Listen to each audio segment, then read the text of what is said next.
मरियम नवाज पंजाब की पहली खातून वज़ीर आला मुंतखब। मरियम नवाज ने ईवान से 220 वोट हासिल किए। सुन्नी इत्तेहाद काउंसिल के उम्मीदवार को कोई वोट न मिल सका। सुन्नी इत्तेहाद ने रायशुमारी का बायकॉट किया। नौ मुंतखब वज़ीर आला पंजाब मरियम नवाज ने हल्फ उठा लिया। मरियम नवाज की नवाज शरीफ और शहबाज शरीफ से मुलाकात। नौ मुंतखब वज़ीर आला मरियम नवाज ने ईवान से खिताब में कहा, मुंतखब होने पर अल्लाह का शुक्र अदा करती हूँ। वोट देने और ना देने वालों की भी वज़ीर आला बेटी और बहन हूँ। मेरे दफ्तर और दिल के दरवाजे 24 घंटे खुले हैं।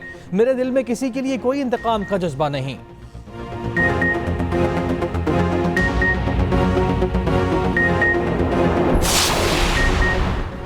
मुराद अली शाह तीसरी बार सिंध के वज़ीर आला मुंतखब हो गए। पीपल्स पार्टी के उम्मीदवार मुराद अली शाह को 112 वोट मिले। MQM पाकिस्तान के उम्मीदवार अली खुरशीदी 36 वोट ले सके। तर्जुमान गवाना सिंध। नौ मुंतखब वज़ीर आला की हल्फ बर्दारी कल शाम 6 बजे गवादर हाउस में होगी।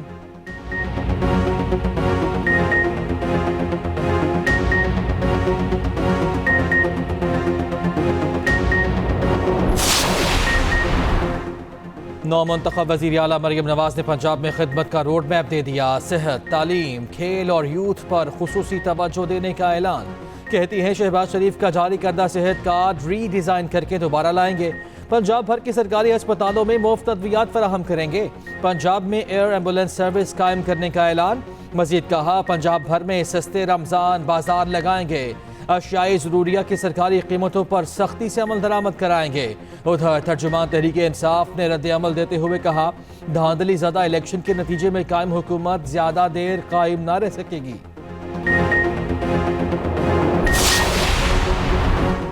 सुन्नी इत्तेहाद काउंसिल का वज़ीर आला पंजाब के इंतखाब का मुकम्मल बायकॉट। बोलने की इजाज़त न मिलने पर ऐवान से एहतजाजन वॉकआउट कर दिया। नौ मुंतखब वज़ीर आला की तकरीर के दौरान असम्बली के बाहर सीढ़ियों पर एहतजाज किया। राना आफ्ताब ने असम्बली के बाहर मीडिया से गुफ्तगू में कहा, हमारा हक हमें दिया जाए। इंतखाबी धांधली पर गैर जानिबदाराना कमीशन बनना चाहिए।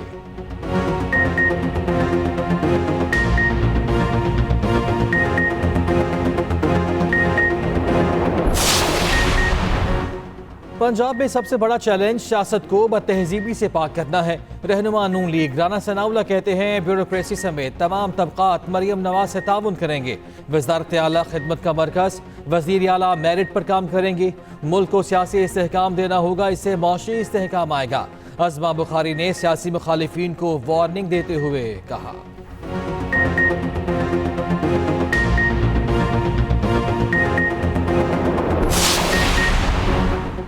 सदर के समरी मुस्तरद करने के बावजूद कौमी असम्बली का इजलास 29 फरवरी को होगा। कौमी असम्बली सेक्रेटेरिएट का फैसला, सदर ने इजलास से मुताल्लिक एडवाइस वापस भेजी थी। सदर ममलिकत ने कहा, पहले मखसूस नशिस्तों पर फैसला करें फिर इजलास बुलाएंगे। मुस्लिम लीग नून के रहनुमा आज़म नज़ीर तारड़ कहते हैं, सदर ममलिकत ने आइन से रूगर्दानी की। आप मुल्क के सदर हैं, सियासी जमात के नहीं। उधर PTI रहनुमा शौकत यूसुफजई ने कहा, सदर साहब किसी दबाव में ना आए, आइन और कानून की रोशनी में फैसला करें। सदर ममलिकत आइन शिकनी के मुर्तकिब क्यों होना चाहते हैं? आइन में लिखा इजलास 21 रोज में बुलाना है। पाकिस्तान पीपल्स पार्टी के रहनुमा शरीर रहमान कहती हैं, सदर आरिफ अलवी के अमल से उनकी साख पर ज़रब लग रही। जमहूरी क़ुव्वत है, किसी से जोर ज़बरदस्ती नहीं की। शाज़िया मरी ने कहा, सदर आइनी बहरान पैदा करके क्या हासिल करना चाहते हैं? आइन पर अमल करें या मनसब छोड़ दें।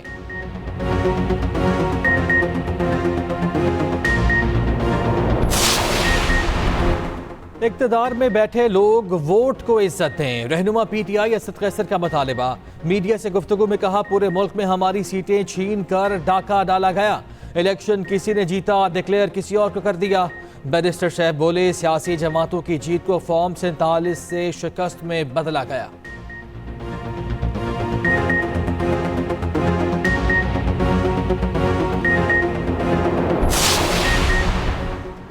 सुप्रीम कोर्ट में भुट्टो सदारती रेफरेंस केस की समाअत। जस्टिस मंसूर अली शाह ने कहा, अदालती रिकॉर्ड पर ऐसा मवाद दिखाएं जिससे साबित हो कि जजेस पर दबाव था या तासुब पर फैसला हुआ। ऐसे तो कहा जाएगा हर केस खोला जाए। जस्टिस सरदार तारिक मसूद ने रिमार्क्स दिए, हम किसी अदालती फैसले को कलअदम करार दिए बगैर कैसे तासुब का जायजा ले सकते हैं। चीफ जस्टिस ने रिमार्क्स दिए।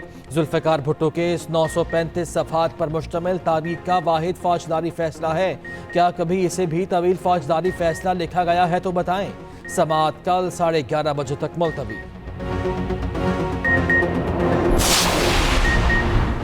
N15 मानसेहरा के इंतखाबी नताज के खिलाफ नवाज शरीफ की दरख्वास्त पर समाअत। इलेक्शन कमीशन का तमाम फरीकैन को दस्तावेजात और दलाइल देने का हुक्म। नवाज शरीफ के वकील ने इस्तदा की हतमी दलाइल के लिए तारीख दे दें, नोटिफिकेशन पर हुक्म इम्तना ख़त्म न करें। चीफ इलेक्शन कमिश्नर ने जवाब दिया, हम ज़्यादा अरसा के लिए नोटिफिकेशन पर स्टे नहीं दे सकते, आप RO की रिपोर्ट मिलने के बाद दलाइल दे देना। N87 खुशाब से मुतालिक दरख्वास्त पर इलेक्शन कमीशन ने फैसला महफूज कर लिया।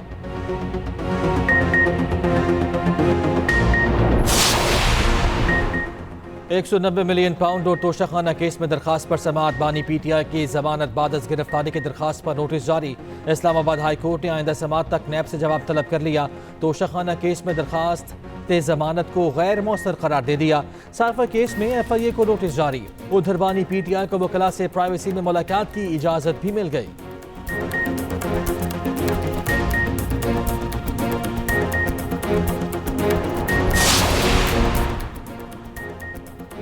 भारत के नामवर गुलकार पंकज उधास तवील अलालत के बाद इंतकाल कर गए। भारतीय मीडिया के मुताबिक पंकज उधास की उम्र 73 साल थी।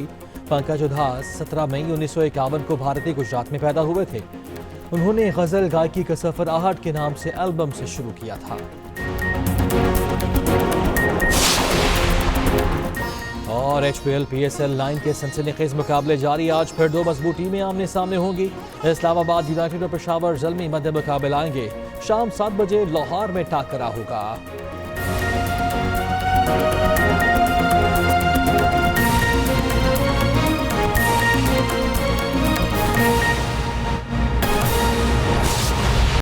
अफसोसनाक खबर है, बरसगीर के नामवर गजल गायक पंकज उधास इंतकाल कर गए। भारतीय मीडिया के मुताबिक पंकज उधास की उम्र 73 बरस थी। पंकज उधास की आखिरी रसूमात मंगल को अदा की जाएंगी। बरसगीर के नामवर गजल गायक पंकज उधास इंतकाल कर गए। भारतीय मीडिया के मुताबिक पंकज उधास की उम्र 73 बरस थी और पंकज उधास की आखिरी रसूमात मंगल को अदा की जाएंगी।